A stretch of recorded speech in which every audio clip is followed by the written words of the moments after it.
Hey, how y'all doing today? Welcome to RV in the Way. Last time we talked about saltwater fish, but this time we're going to talk about bass and the top 3 lures to catch them on your first fishing trip or your first try. Later in the video, we're going to talk about why they catch those fish. But first, let's get into what you came here for, the sauce. Not that sauce, this sauce. Enough joking. The main reason I say that these do catch fish on your first try is because I bought them in Alabama and used them all the way up into North Dakota and managed to catch bass along the way in multiple states. And each clip that is provided throughout the video, I'll have it marked where I'm at and what lure was used. And so you can kind of get an idea of it catches fish in many different places, in some cases on the first cast, even for me. So it can be just as beneficial for you. If you learned something in this video, make sure you share it and leave a like. Let's get right into it. Number 3 would be Dudley's pre-rig Ned rig. And mine has had some weather damage. If you fish at all, you know leaving lures in the heat will cause them to shrink up or melt. This is the last one, my last remaining Ned rig by Dudley. It doesn't really fit as it should. It's a lot bigger than this and a lot more fluid, I guess the word would be. But mine has been sitting in the car for a long time, so brand new, you would better tell the difference. It's not as stiff. It's a lot more fluid in motion. And it also comes with this jig head. It comes with 3 jig heads and 6 soft plastics. If you're like me, you're wondering, how does that work out? It kind of does and it doesn't really, because you lose a lot of lures and get hung up a lot because of the exposed hook right here. And so you run into a lot of different branches or rocks. It's very sturdy and hard, so it won't bend as much. I recommend fishing this in a body of water with a sandy bottom. This does very well, especially with the tail. It kicks up a lot of dirt and dust, sediment in the water. And you probably noticed on the pictures that's showing up, it's pretty pricey. I would say it's probably because of the name attached to it, and on top of that, the jig head that comes with it. I think if it was just a soft plastic, it would probably be half the price, but the jig heads are really nice quality. I have switched them to my other lures before to catch fish, and they do work really well. What you trade off in price, you make up for in realism and catching fish. It just does the trick. The green pumpkin color does very well in stained or dirtier waters where the fish can't really see. They're more so looking for a silhouette. The jig head really helps it fall fast and make a lot of sharp movements in which you'll need. The way I would recommend fishing rig Ned rig would probably be a pop pause. If you fish at all, you know there's probably different cadences to your retrievals. So you can go slower or faster. If it's colder, they want to move slower, go a little slow for them. If it's faster and they're aggressive, go a little fast and make them want to chase something. Sometimes they have that feed and frenzy mentality where they only want food if someone else wants food. You really want to attract the fish as much as you can. And the way I would recommend it with the jig head and also with the exposed hook, you want to keep it off the bottom because you don't want it snagging roots or snagging rocks. I like to throw them on and do a very fast twitch pause. Reel, twitch pause. Reel, twitch pause. Every time you reel, make sure you're reeling down towards the water. You would twitch up, so twitch. You sit for a second, let it fall, and then reel down. Twitch, let it sit, reel down. Twitch, let it sit, and reel down. And personally, that's my favorite way to fish the Ned rig. Each fish is different, so you also want to switch up your cadence a lot. Really pay attention to the cadence you're using, because whatever gets that bite is going to continue to get that bite. That's what the fish want. That's what they're keyed in on. If they have slow swimming bait or fast swimming bait, you have to replicate. And if you see them in the water, replicate as best you can. If you can't see the bait in the water, just try different methods. Even if it's a twitch, pause, reel, twitch, pause, reel, or it's just constant reeling. It just depends on what those fish are after. So try different things, pay attention, and eventually you'll figure out what they're keyed in on. After that, just continue to replicate. So next we're gonna get into the number 2 lure, and it's actually a top water. If you know anything about top waters, this right here would be the Hula Popper by Arbogast. On the top it says Hula Popper. Bright orange underbelly because I feel like it just shows a little bit better. The flare at the end. But with this front mouth right here, it's made to spit water. With the Ned rig, it was a constant twitch pause as the bait is under the water and it causes it to fall. The Hula Popper will sit on top of the water. It would just sit and float. The way you would fish it is just a yank. You yank, to get the tension out the line, and then you just reel the slack out. You yank to get the tension out the line, and then you reel the slack out. And you want to let it sit, but let the ripples disappear before you yank again. I know it sounds like it'll take a long time. Most fishermen mess up by rushing. Take your time and let the fish come to you. If you pop it, it's literally just a wrist flick. If you just flick your wrist, it'll make the splash for you. And then you slowly reel in your slack line and just let it sit. A lot of times, right before that next pop, they'll smash it. I'm telling you, it's gonna scare you the first few times, but afterwards you look forward to that excitement. So just give it a pop, let it sit until all the ripples disappear, and then slowly reel in your slack and give it another pop, and just repeat the same process. I recommend the 1 1/4 size. They make bigger ones to give you an idea to my finger. They make bigger ones that can get up to around my index, and they are a lot girthier, but they'll obviously be a little bit more expensive. And I haven't tried those myself.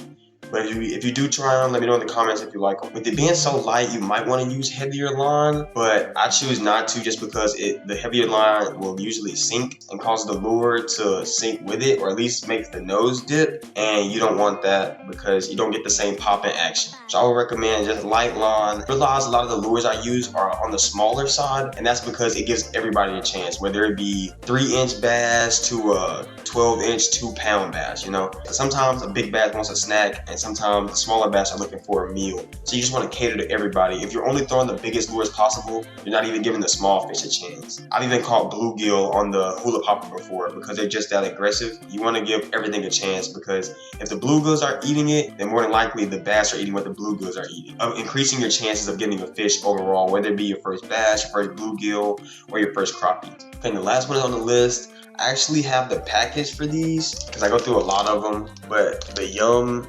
Dinger right here, I guess you can classify it as a stick bait. Some people call it a Cinco worm. Yum calls it a dinger. It just depends on what brand, because it's a very well-known lure. As you see, this is the black with blue flake, and I feel like this catches the biggest. If you wanted to get the most consistent, I would probably say the green pumpkin with red flakes, but the black with blue, in my opinion, works just as good, just in darker waters. If you have really light, clear water, you don't want to use black because it's a silhouette, which in your pond is probably more dirty, murkier water, stained water. Highly recommend the black with blue flakes. It's just a super good overall. It's cheaper just because you kind of go through worms fast no matter what. No matter how you rig it, you're gonna go through worms fast. Whether it's because it's torn off, or after so many hook sets, they just start to kind of fall apart and you just need another one. You don't want to keep throwing the worm that's chewed up to pieces. And so they're very cheap, but they have a good amount of stretch. See what I mean? Eventually it's gonna give. It can take about two hits from a fish before it gives out, and about as many casts as you can throw. But there's also different ways of rigging them, which make them just as good for the price. You're not limited, like the popper, you're not limited to only being top water, or the Ned rig where you're only underwater with the jig head making it fall. You can switch up the way you fish this, and I'm going to give you an example on that now. If you do buy the Yum Dingers or any stick bait, usually the bag will tell you what size hook you need, and these are 4-inch Yum Dingers. Like I said, I prefer the smaller lures. You can get the Ned version, which is like 3 inches, I believe, but the 4 is about the smallest you can get before you kind of get into that Ned style of bait, while keeping it a stick bait and still keeping that movement, because what you really want is that tail to move in the water. These, they recommend a 3, 4, or 5-aught hook. I have a 4-inch. I'm pretty sure this is a 3-aught hook. I'm gonna get into how you can hook these up. There's multiple ways to fish it. You have the Texas rig, because you can fish almost anywhere in Texas and the waters are very questionable usually. A Texas rig will help you hide your hook, like so. As you can see, there's a flat end, a slim end. You always go in the flat end, go directly center, right in the top. As soon as you get in there, when you get to the curve of the hook, the bend, pop it out of there, okay? So you get right to this step, pop it out of there. You will pull the hook the rest of the way through. And the reason I say 3 or 4 or 5-aught hooks, the aught hooks are the ones with this right here. That makes all the difference when you're rigging this up. Okay, so like I said, you pull the rest of the hook through. When you get here, you turn it and you turn the hook around, and it causes it to sit flush. You should get to this point. The best thing to do is see where the hook would come out. So about right here, the hook would come out, and you want to stick it in that spot from the end.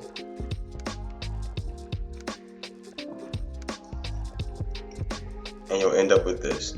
As you can see, the hook is still protruding, but it's almost flush with the worm, causing you not to get hooked up As it's going, it'll be able to pull through the weeds and not get hung up. You might catch a weed or two every now and then, but you can usually pull it right out. It won't get caught on anything like a branch or a rock just because it's so flush. And that's the Texas rig. I recommend saving this video if you need to go back and remember how to rig these, because my first few times I could not get it right. I just couldn't. It took me maybe 10-15 tries before I realized I was using the wrong hook. Also, I didn't have an odd hook, so I didn't have my little zigzag, and that was my first big mistake. So I really recommend getting those if you're going to use a stick bait. And this is the #1 bait. This catches fish anywhere from Minnesota to Alabama to California to Maine and New York. This will catch a fish. I promise you, it will catch a fish. But the other way to rig it would be a wacky rig. And with a stick bait, you have these ridges along it, and this, as they call it, the egg sac, it would be this one smooth part.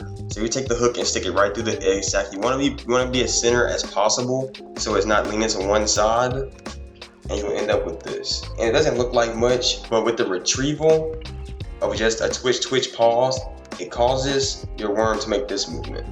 And I would recommend this with longer worms, such as like the 6-inch, so you can put three on each side. This is my recommendation. I love fishing Texas rig because I don't get hung up and I get tired of losing my lures. And so Texas rig is my favorite, but you can also use wacky to catch fish. You'll just lose a lot more lures because it's easier to just pull off the hook that way. If you realize it, 2 of the 3 lures have something in common, and the reason for that is the realism.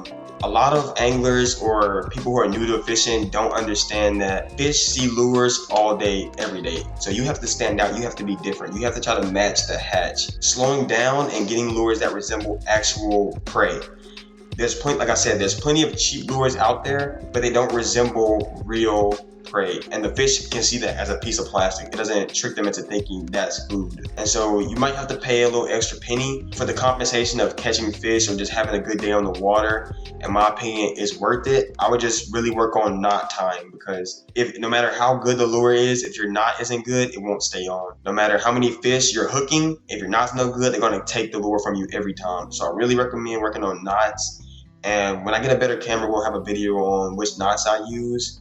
And especially these expensive lures. You do not want to be losing these over and over again, having to keep rebuying these. Because personally, I wouldn't either. I still have my first hula poppers that I bought because I bought them in a pack. But like I said, just work on your knots as much as you can and change your retrievals. Focus on your retrievals. And again, no matter how realistic the lure looks, if you're not fishing it correctly, it doesn't look realistic. If you're just dragging it across the bottom, and normally it would have an up and down motion, no fish is gonna believe that. So try to cater to the fish. Like I said, try different things. Try dragging it across the bottom. That doesn't get a bite after 5 or 10 casts, 15, 20 casts, then try jigging it. Try 1, 2, stop, 1, 2, stop. That doesn't work after 20, 30 casts, try pop, stop, pop, stop, pop, stop. Eventually something will get a bite if there's fish there. You wanna pay attention and be aware to what caught the fish so you can replicate it. You don't want to catch a fish in a hot spot where there's 10 fish and all of a sudden you can't catch the other 9 because you didn't remember what you did and now the bait doesn't look realistic.